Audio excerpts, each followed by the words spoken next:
Right, welcome back to Talking Wolves. It's Dave again. We were addressing some more transfer rumours. It looks like Benik Afobe may well be on his way out before his permanent move, his second time he's been at Wolves on a permanent basis, before it's really even begun. I'm joined with Wolves fan Mackenzie Cadman today. Mackenzie, how's it going, man? I'm alright, man. How are you doing? Yeah, all good, all good. Thanks for joining me today. We're obviously going to be talking all about this Benik Afobe situation, what's been going on. It's not, well, I don't even think it's even been a week since Wolves have announced Benik joining on a permanent basis. I mean, we'll talk about that first. Were you happy when obviously Wolves announced that he was joining on a full basis? Firstly, thank you for having me on the show. That's the first thing. No problem. Secondly, this is a bit of a whirlwind for me. I mean, he joined in January, for obviously his second spell here at Wolves, and to be honest, he started slow, didn't he? He wasn't what I think we all not expected, but we remember Afobe as the 3 goals he scored against Huddersfield, the times where he's ran the length of the pitch against Notts Forest and banged one in. I mean, it is an interesting concept to look at, and for me, he didn't do. He did as much as he needed to do then towards last season, and I don't think he was Nuno's man.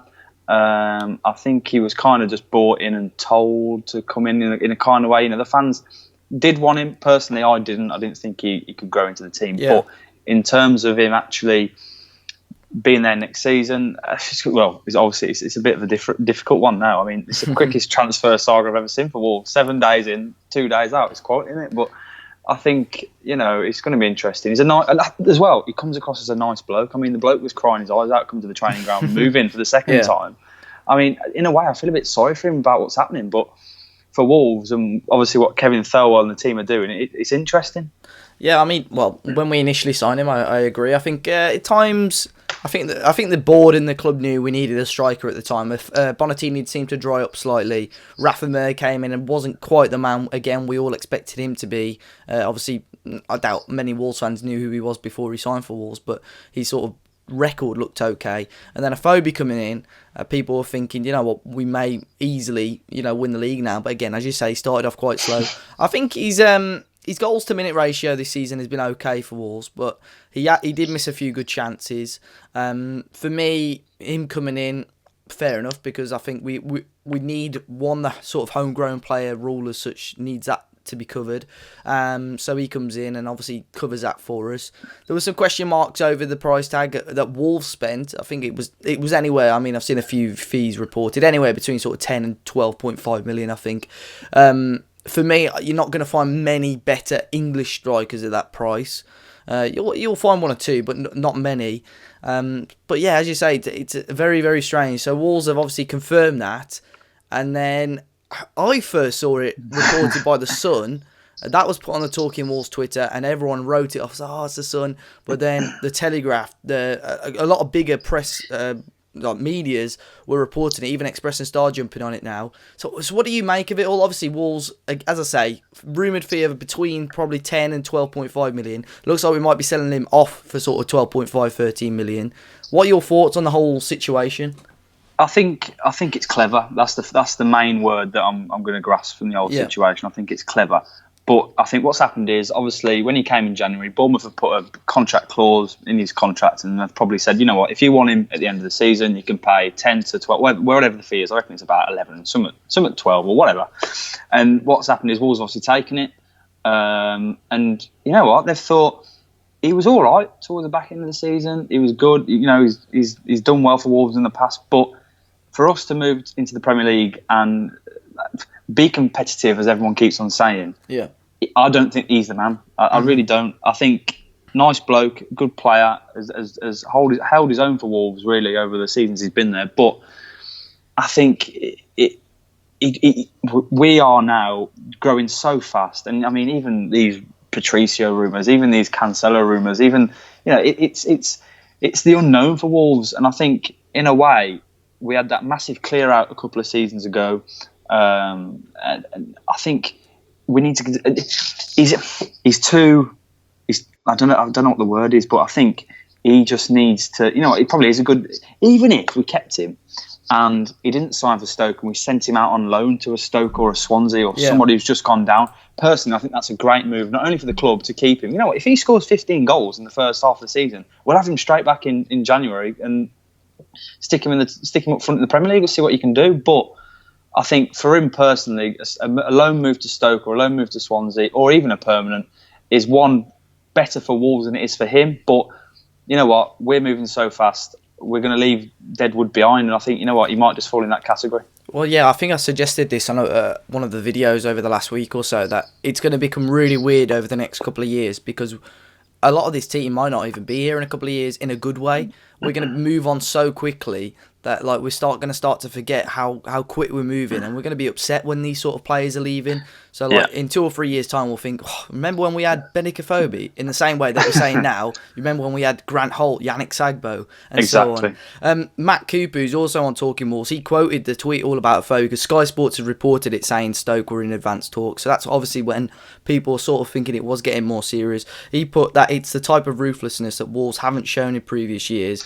We've given players who simply weren't good enough the chance for the Premier League because they got us there, which is sort of true. And as he says, football's a business. There's a lot of people I've seen as well that say, why are we having all this hassle over £1 or £2 million? But at the same time, if I went up to you and said, do you want £1 million? You're going to say yes.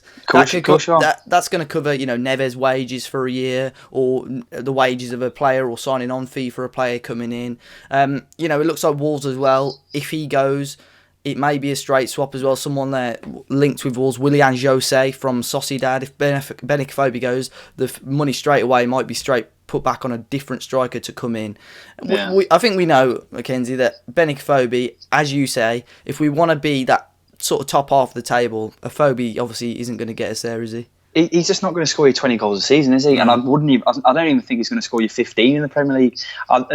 Coming back from what you've just said there in terms of like a swap deal or something like that, personally, the way I've looked at it today, and I've dissected it a bit and thought, Afobe must have known. Because imagine being Benik Afobe right now. You've just finished the end of the season, you've been promoted, you've been on the bloody tour bus around Wolverhampton, you've absolutely loved it, you've gone up with a squad that have really got some potential, and all of a sudden there's rumours of you coming in on a permanent deal, absolutely outstanding, and now he's being swifted out. For me as a player, he must have known that before he's been told, right, you're going to sign for Wolves permanently. He must have been said, right, there is a chance you're going to go somewhere else as well, because imagine being that player. And I think it's so silent and it's so like quiet on what's happening. I think there might be, you know what, I reckon there'll be, right, let's say Afobe goes to Stoke. I reckon we could take Joe Allen on just as a swap. And, I think he'd be a good squad player for us. I don't think he'd be a starter. I don't think he'd be the player to play alongside Neves next season, but it looks like we're going to get rid of Ndiaye, and Ndiaye's not going to sign a permanent contract with us. So maybe he fills in where Ndiaye fits in, you know what I mean? Yeah, well, again, we were suggesting this. I was speaking to a couple of the guys yesterday about it, and they're saying with the rate it's going at and how quick the move has sort of come about, it may well be including a swap deal. I think the only two sort of suitable players from that list are from Stoke rather, Joe Allen, as you say, or Butland. But it looks like I think Butland will probably end up going to Liverpool. So Allen's probably the most suitable one there. But at the same time, as you say, I think Afobe must have known. It wasn't too clear what the clauses were in obviously Benik's loan contract. I'd assume we would have paid a loan fee and what have you. But I'd assume there was, if we went up, there was a sort of clause that we had to sign him, which I'd assume Wolves would have wanted to do anyway. And maybe Nuno, we've got promoted, and maybe Nuno's not 100% convinced with him, and they've seen that opportunity to sell, and I think they're going to do so, aren't they? So overall, will you be happy if Wolves get obviously their money plus a little bit more back for Afobe if he goes?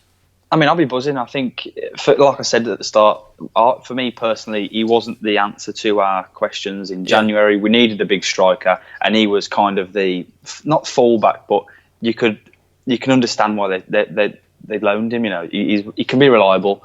He scores goals on the free, because personally I don't think he scored important goals, but he scored goals when the team has been playing fluidly and we've been working well in the midfield to up front, which we have all season. But I think I even saw a video on Wolves TV about him having a conversation with Neves before one of the games in terms of a through ball. So he's obviously got some kind of like connection and bond with the lads that are currently there. So this is why I'm feeling he's going to be a bit upset about it. But for me, if we get 12.5 million for him, even though we might have paid 12.5 million, it's a done deal. I'd take him and let's use the money, or let's look at someone who's really actually going to put the stamp on the Premier League. And this could be, a foreign player, or it could be someone who's already played in the Premier League.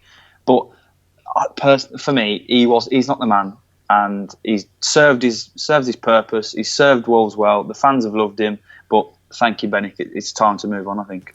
That's fair enough. Hopefully you guys have enjoyed the video. Let us know your comments in the section, in the comment section down below. I think Mackenzie sort of summed it up quite well. I think Afobe's done what he needed to do, got us into the Premier League, but do you think it's time to cut our losses and get rid and sign someone brand new? As always, make sure you hit the like button, subscribe to the channel if you haven't already. You can check out all the Talking Wall social links alongside mine and Mackenzie's Twitter in there as well. But again, thanks for jumping on with us today, and until next time, guys, we'll see you all very soon.